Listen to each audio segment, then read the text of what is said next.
Wow.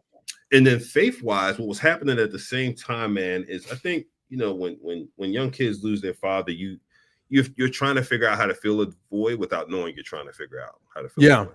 Yeah. And so for me at that time, we grew up in a household of faith, but it was kind of like Jesus wasn't at the center solidly. Gotcha. It was kind of, and so it was easy for me to drift. And what I saw strength in for men was Nation of Islam.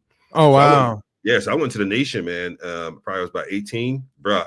When nobody better, I don't care what anyone says, selling bean pies and final calls, bruh. I had it locked. Really? Bruh. Because I worked at Today's Man, okay? So I had access to suits at a cheaper price. So I had my suits, my bow ties, bro. I used to have this, like when I really wanted to sell some papers, bro, I had this green suit with this green bow tie, bro. I'd be in the corner. I got your bean, I got your read, what you need, ladies, all day. Was you like Malcolm X, like in front of the church, as soon as the people come out, like, look, this is the I wasn't controversial. You know what I mean? Like I wasn't adversarial that way. I would pick a spot like when you're coming off the highway and you gotta come to that light and everyone's gonna be stopped there for a while. Like on average, you're gonna be there for 3 lights because it's so heavy. Yeah, I'm walking up and down. You know what I mean? You need to learn, you need to eat. What was it? What was it that was attractive? And what did you see that they do very well that attract black men? You know what I mean? I had somebody, I had Plain James on there, and I asked him the same thing about the trap. I was like, why does drug dealing trap catch people like that? What is it? What do the Nation of Islam do to black men to just bring them in easily? You know what I mean? Yeah. At that time, well, first of all, there was an era of the Nation where they would come up on the corner and grab you and throw you in the back of a van and take you down to the mosque. Like there was a time, bro, in mosque number 12 in Philly, they would just grab you. But I think what you saw was, one, they were neat and clean. Yeah. Right? Like there was a glaze almost. You know how when a woman is pregnant, you can tell like, wow, there's a light on her. Like, that's how they were. One, right? Nice greased hair, cut, whatnot, dressed nicely. Right, that doesn't hurt. And then the discipline of the eating once a day, only eating fish for some, right? And so you can see their fitness. And when you see a couple people go through changes like that, you said, well, there must be something there. And then you go check out a service and you see, cats on post, right? You see them walk in and step in. You hear about the training, and then if you accept and you go through the training process of what you have to learn, it's not optional. These are the things you must learn. These are books you must read, and so on and so forth.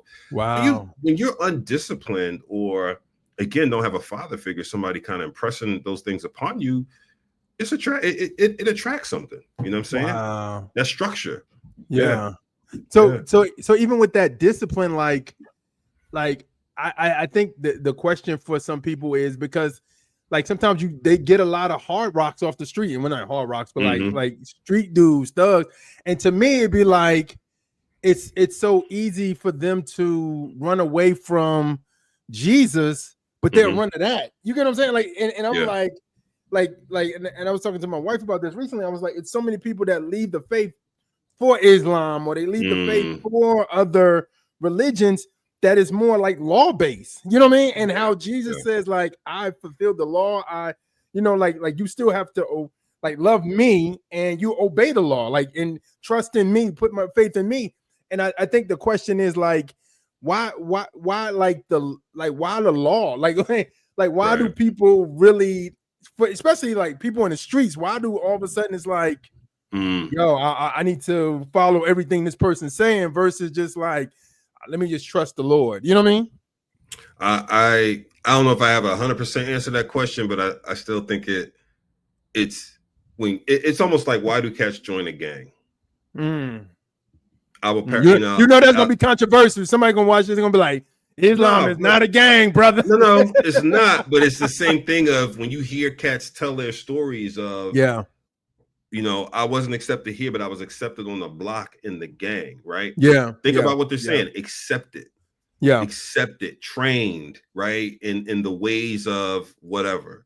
And I think that's a big part of it. They had a model that indoctrinated you and brought you into a structure of must-dos.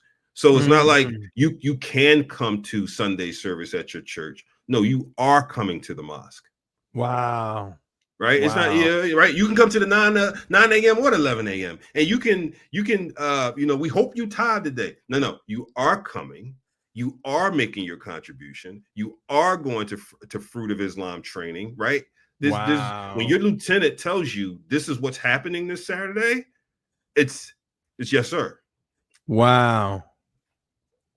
You know what I'm saying? So it's same thing when you go to a national conference, like my first national conference in New York. You get there, and I remember one of them. I can't remember if it was the Supreme Captain or someone said, "We're buying the leader."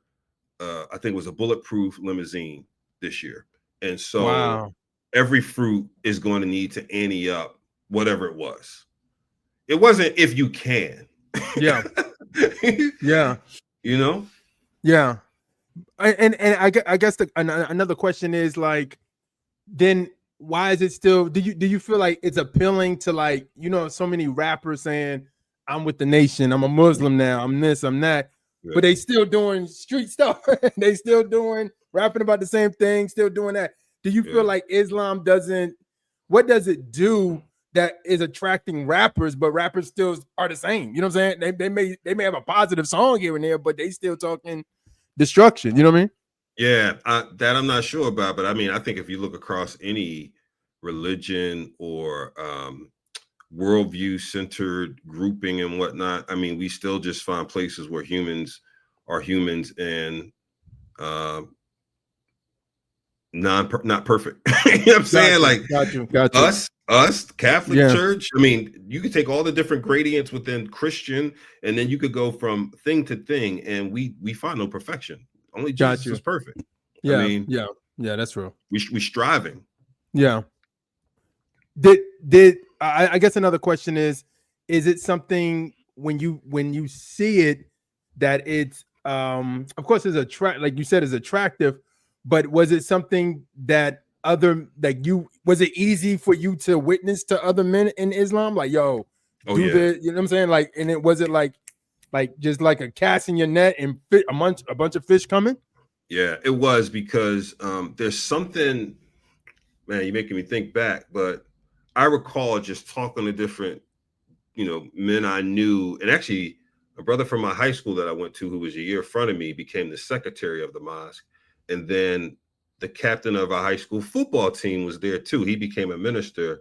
And I just remember a lot of the conversations being around understanding the Quran. And it wasn't until years later that I really understood some of the parallels and some of the distortions between when you compare the Quran and the Bible. But at that time, I remember the sense of surety that people felt about what they were learning. That was a big part of it too. This sense of surety, right? That Master Farad Muhammad is coming back with the Honorable Elijah Muhammad to get I forget what the number is, the 66,000 or whatever, right? I mean, that sense of surety that they felt, and feeling as if it's a shame these other people don't get that. It's a shame them good Christians don't get it. Wow. Man, it's a shame. Wow. The deaf, dumb, and the blind. Right. Yeah. Right. Wow. But thank God I got saved, bro, because, bro, I mean, there was, thank God, bro. Yeah. Thank God. Yeah, thank God for that. I just, it's fascinating about people's lives and hearing what drew them into stuff like that. You know what I mean? And like even to because kind of like, unfortunately, kind of like Christianity, where we have different sets. It's almost like Islam has the same thing, and I think going back to, I remember Malcolm X movie when he finally went to Mecca and he started seeing white Muslims, he started seeing other Muslims. Was that something for you too, where it was like we all in here black, but then there's other Muslims, or was you not a part of stuff where it was like calling out the white man and all this other stuff? So one, again, I'm not an adversarial dude, so I was never calling people out like that or things like that. I was probably more the nerdy type where I just kind of wanted to learn. I do remember what made me leave, and I'm not gonna go into a lot of detail because okay, that's fine. Because hey, I'm not trying to be a target. okay, nah. But I'll just explain the situation. I remember being on post. You know, being on post means like doing a service. You're one of the guys up front protecting the minister, right? And watching over the. And I remember the minister saying something about like how it all ends. And he says something, and I remember saying to myself, I don't remember reading that. And I looked over and I was like, oh, I reminded I was on post. So afterwards, I go up to one of the leaders of the mosque. I'm like, hey, assalamu alaikum. Brother minister said, da da da da. And I said, I don't see that in the Quran. He's like, brother, it's in the lessons. I said, okay. And he walked away. I was like, hey, ran back up to him. Hey, assalamu alaikum. Let me ask you this again. Let me try a different way. What he said was this. Yeah, it's not in the Quran. And so how do you add to that and put it in a study lesson? He's like, brother, this is what Master Muhammad said, Honorable Muhammad, the leader, which at the time, you know, Minister of Farrakhan, bruh, that sent me on like a truth quest. Oh wow! And if I couldn't prove out what he was saying in the Quran and surahs, etc., it was a wrap. I think I told them 2 days later, I'm out. Wow! Because what they were talking about was so, for lack of better terms, egregious that, yeah, I was out. And I was in that phase for a while that I know there's a God. I'm not sure, you know, who he is, but I know there's a God. Now, they even came to my house, you know what I mean? Because I was in a, you know, I was a supportive secretary. I had a lot of responsibilities. They came and talked to me. Said, nah, I'm out. I'm good. I can't go with that.